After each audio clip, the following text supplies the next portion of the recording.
नमस्कार दोस्तों, मैं मोनू चौधरी जिंदगी 0 किलोमीटर में आप सभी का एक बार फिर से अभिनंदन करता हूं। आज की इस वीडियो का पर्पज है उन महिलाओं को ये बताना जो महिलाएं गर्भवती होने जा रही हैं, जो गर्भवती होने वाली हैं या फिर जो ऑलरेडी गर्भवती हैं, उनको ये बताना कि उनको कौन कौन से महीने पर, गर्भ के 9 महीने होते हैं तो उनको कौन कौन से महीने पर अल्ट्रासाउंड कराना जरूरी है।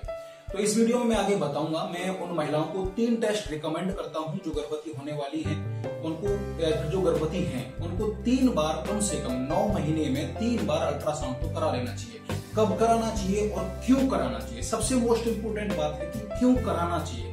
तो मैं आपको इस वीडियो में आगे बताऊंगा। अगर मैं आपको ये बता दूं कि भाई आपको टेस्ट कराने हैं बस, तो अब ये क्या होगी, भाई हम पागल हैं कि हमारा दिमाग खराब है कि हम टेस्ट क्यों कराएं जाकर के, अपना पैसा क्यों वेस्ट करें, हम अपना टाइम क्यों वेस्ट करें। तो इसीलिए इस वीडियो में मैं आपको बताऊंगा कि क्यों आपको टेस्ट कराना है और कब कब आपको टेस्ट कराना है। लेकिन उससे पहले एक महत्वपूर्ण जानकारी, अगर आपको प्रेगनेंसी से लेकर कोई भी प्रॉब्लम है, प्रेगनेंसी को लेकर के आपको कोई भी प्रॉब्लम है या मेरी किसी वीडियो को लेकर के या इस वीडियो को लेकर के आपको कोई प्रॉब्लम आ रही है, तो मेरे नीचे दिए गए नंबर 9636594428 पर आप मुझे रात 10 से लेकर के 11 मंडे टू सैटरडे आप मुझे कॉल कर सकते हैं। ठीक है, अब चलते हैं अपनी वीडियो की तरफ। देखिए, मैंने आपको रिकमेंड किया है कि कम से कम 3 बार 9 महीने के गर्भ में आपको 3 बार टेस्ट करा लेने जरूरी है। तो आपको पहला टेस्ट कब कराना है, जब आपको प्रेगनेंसी लगे और प्रेगनेंसी लगने के 8-10 दिन हो जाए, यानी कि महीने से ऊपर आपको 8-10 दिन निकल जाए, तो आपको टेस्ट कराना है। लेकिन क्यों कराना है? देखिए, क्या होता है कि इसमें बच्चा कहीं ट्यूब में तो नहीं लगाया जा करके, ट्यूब यानी कि फेलोपियन ट्यूब में तो नहीं लगाए, और जब बच्चा फेलोपियन ट्यूब में लगता है तो उस प्रेगनेंसी को एक्टोपिक प्रेगनेंसी कहते हैं। वो प्रेगनेंसी 8 से 10 दिन में खराब हो जाती है, ब्लीडिंग आ जाती है और उसके बाद में ट्यूब फटने का भी खतरा रहता है और बड़ी समस्या आपके सामने क्रिएट हो सकती है। तो आपको 8-10 दिन बाद टेस्ट कराना है। जैसे आपके महीने से 8-10 दिन ऊपर जाते हैं तो बच्चे में हार्ट रेट जो होती है, फीटस में जो हार्ट रेट होती है वो बन जाती है, इको बन जाती है, तो आप जाकर के टेस्ट करा सकते हैं। ठीक है, दूसरी बात कि आपको 1.5 महीने पे क्यों कराना है, जो कि 8-10 दिन बाद कराना क्यों है। देखिए, क्या होता है कि जब बच्चा लगता है तो एक सैक होता है, सैक कहते हैं उस थैली को जिसमें बच्चा डेवलप होता है। स्टार्टिंग एक थैली बनती है, थैली में अंदर बनता है CRL, जो फीटस हम बोलते हैं, बच्चा जो होता है। ठीक है, तो कभी कभी क्या होता है कि वो थैली ही बन करके रह जाती है, बच्चा उसके अंदर डेवलप नहीं हो पाता है, बच्चे में हार्ट रेट नहीं बन पाती है, तो इसको हम ब्लैटेड ओवम बोल देते हैं। तो इस बीमारी को देखने के लिए कहीं ऐसा तो नहीं हुआ है हमारे साथ, इसलिए आपको पहले 8-10 दिन बाद ही कि बच्चे में हार्ट रेट शुरू हो गई है, बच्चा अपनी सही जगह पर लगा है, कोई और परेशानी तो नहीं बनी है, इसीलिए मैं रिकमेंड करूंगा आपको पहला टेस्ट आपके महीने से जब 8-10 दिन ऊपर निकल जाए, आपको पता चले कि प्रेगनेंसी है, प्रेगनेंसी पॉजिटिव है यूरिन में, तो आप 8-10 दिन बाद जाकर के टेस्ट करा सकते हैं। ये तो हुई पहले महीने की बात। अब दूसरा टेस्ट आपको कब कराना है, ये मोस्ट इंपोर्टेंट टेस्ट है, आपको जरूर करवाना है। दूसरे वाला तो ये कब करवाना है आपको, कि जब आपके 4 महीने खत्म हो जाए और 5वां महीना शुरू हो तो आपको टेस्ट कराना है। बट क्यों कराना है? देखिए, क्या होता है कि जब 4 महीने पूरे हो जाते हैं और 5वां महीना जब स्टार्ट होता है तो बच्चे के भली भांति तरीके से उसके अंग बन जाते हैं, उसके हाथ, पैर, आंख, नाक, कान, मुंह, सर वगैरह सारा कुछ अच्छी तरीके से डेवलप हो जाता है। कभी कभी क्या होता है कि बच्चे में कॉन्जेनिटल एनोमलीज डेवलप हो जाती है। अब ये कॉन्जेनिटल एनोमलीज क्या होती है, अब मैं आपको बताता हूँ। देखिए, कभी कभी देखा है, मैंने भी देखा है, काफी सारे केसेस आते हैं हमारे पास भी ऐसे कि बच्चे की यहाँ आंख ना उभर के उसके सर पे आंख होती है, उसके माथे के जो ये होता है, फोरहेड जो होता है, माथा जो होता है, उसके ऊपर आंखें होती हैं।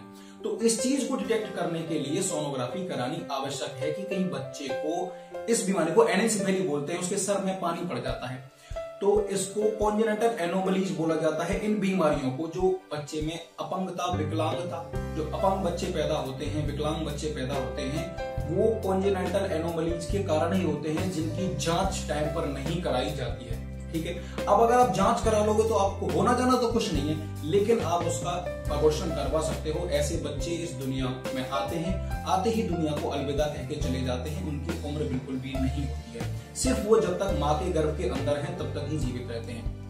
दूसरी बात, कभी कभी क्या होता है कि बच्चे में जैसे अंग डेवलप होते हैं तो उसके कोई अंग किसी भी चीज को लेकर के, किसी भी प्रॉब्लम को लेकर के उनके अंग नहीं बन पाते। पैर का टेढ़ा हो जाना, पैर छोटे होना, सर बड़ा होना, नीचे से पैर नहीं होना, ऊपर से खाली घड़ी ही धड़ बनना, ऐसी काफी सारी प्रॉब्लम्स आ जाती हैं। इनको अलग अलग तरीके से बोला जाता है, जैसे कि बच्चे के सिर में पानी पड़ना, उसकी जो आंखें होती हैं उसके माथे पे होती हैं, मतलब बच्चे को जो बॉडी है ना, जो ऊपर वाली बॉडी है, जो शरीर है, ये जो होता है ऊपर वाला सिर का हिस्सा जो होता है वो पूरा एक मेढक की तरह होता है। इसको हम एनेन्सेफेली बोल देते हैं, हाइड्रोसेफेलस, हाइड्रोसील, हाइडिटिफोर्मोल और भी दुनिया भर की टर्म है। इनको सोनोग्राफी की भाषा में, अल्ट्रासाउंड की भाषा में ऐसा बोला जाता है। तो ऐसी बीमारियां, ऐसी चीजें कभी कभी डेवलप हो जाती हैं, इनको कॉन्जेनिटल एनोमली सभी को बोला जाता है। कॉन्जेनिटल एनोमलीज कहते हैं कि बच्चे में विकलांगता पैदा होती है, बच्चे की रीढ़ की हड्डी पे फोड़ा आता है, तो ऐसे बच्चे दुनिया में आते हैं और आते ही इस दुनिया को अलविदा कह के चले जाते हैं। इसीलिए मैं फोर्सली आपको रिकमेंड करूंगा कि आपको चौथे महीने के खत्म होने के तुरंत बाद, जैसे ही आपका 5वां महीना शुरू होता है, तो आपको टेस्ट जरूर करा लेना चाहिए। ठीक है, कभी कभी क्या होता है, हमारे पास भी ऐसे केसेज आते हैं कि हम उनको बताते हैं कि भाई ऐसा हो गया, तो वो क्या करते हैं कि लंबा खींच देते हैं 9 महीने तक। अब 9 महीने तक खींचने का कोई मतलब तो है नहीं कि वो दुनिया में आएगा और आगे बचेगा नहीं, इसीलिए उनका एबॉर्शन करवा देना ही एक उचित समाधान होता है इस समस्या का। ठीक है, अब मैं तीसरा टेस्ट आपको रिकमेंड करूंगा जब आपको 9वां महीना लग गया हो और 9वां महीना लगभग आधे के करीब निकल गया हो, यानी कि आपकी प्रेगनेंसी लगभग 8.5 महीने की हो गई हो, तो उस समय मैं आपको रिकमेंड करूंगा कि आपको तीसरा टेस्ट कराना। क्यों कराना है? देखिए क्या होता है कि बच्चा उल्टा है या सीधा है, ये देखने के लिए आपको टेस्ट कराना है। बच्चे के गर्दन में नाल जो ओनार होती है, प्लेसेंटा जो होता है, कॉर्ड जो होती है, वो तो नहीं लिपट रही है। ये ऐसी चीजों को देखने के लिए, बच्चे में जो थैली में बच्चा पनपता है उसमें पानी होता है, तो उसमें पानी की मात्रा कम है या ज्यादा है, इन चीजों को देखने के लिए बच्चे की ईडीडी कहते हैं एक्सपेक्टेड डिलीवरी डेट, यानी कि उसकी डिलीवरी की डेट कौन सी दी जा रही है, बच्चा स्वस्थ है, उसकी धड़कन हार्ट रेट कितनी चल रही है और उसकी डिलीवरी जहां तक है नॉर्मल हो सकती है, कब तक हो सकती है। इन चीजों को डिटेक्ट करने के लिए आपको 8वें महीने के और 8वें महीने के लगभग 8-10 दिन बाद या 8.5 महीने पर आपको तीसरा अल्ट्रासाउंड करा लेना चाहिए। तो मैंने आपको 3 टेस्ट बताए हैं। पहले आपको प्रेगनेंसी लगने के 8-10 दिन बाद ही कराना है, वो इसलिए कराना है कि बच्चा कहीं ट्यूब में तो नहीं लगा है, कहीं सैक तो डेवलप नहीं हुआ है, उसके अंदर सीआरएल नहीं बना हो कहीं, और उसमें हार्ट रेट जो है वो सही तरीके से बन रही है नहीं बन रही। दूसरा टेस्ट मैंने आपको जो फोर्सली रिकमेंड किया था वो है कि बच्चे में कहीं कॉन्जेनिटल एनोमलीज तो डेवलप नहीं हो गई हैं, उसकी बच्चे में विकलांगता तो कोई नहीं बन रही है। इस चीज को डिटेक्ट करने के लिए आपको अल्ट्रासाउंड कराना जरूरी है। दूसरा अल्ट्रासाउंड में बता रहा हूं वो चौथे महीने पर कराना बहुत ही जरूरी है। जब आपके 4 महीने खत्म हो जाए, 5वां महीना स्टार्ट हो, तो उस अल्ट्रासाउंड को तो आप बिल्कुल करा लीजिए, चाहे आपको कोई परेशानी आ रही हो या आपको कोई भी परेशानी नहीं आ रही हो।